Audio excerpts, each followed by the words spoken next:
La journée mondiale de la maladie de Parkinson, une maladie chronique du mouvement qui immobilise peu à peu les personnes qui en sont atteintes. Pour la deuxième année consécutive, 2 Parkinsoniens ont parcouru plus de 300 km à vélo le long de la Loire.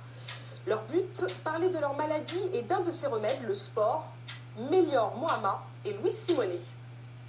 Une belle photo de famille.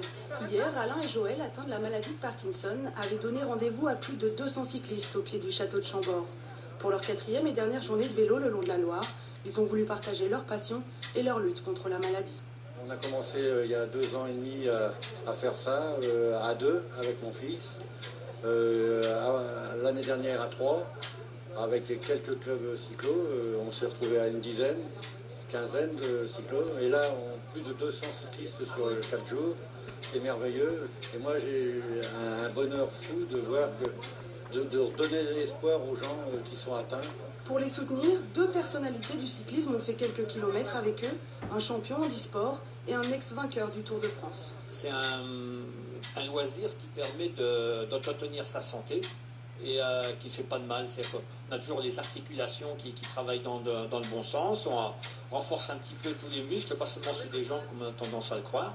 Je pense que le cyclisme est un sport qui leur permet de pouvoir sortir de leur quotidien. Joël a appris qu'il était atteint de Parkinson en 2010. Depuis, sa vie quotidienne est ralentie, mais il n'a jamais cessé de rouler.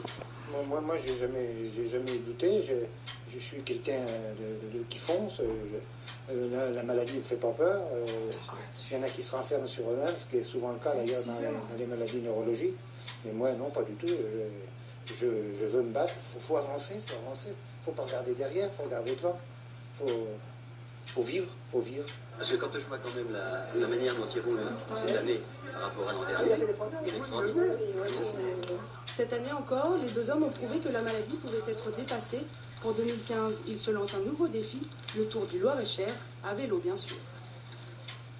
Et dans notre agenda du week-end cette semaine,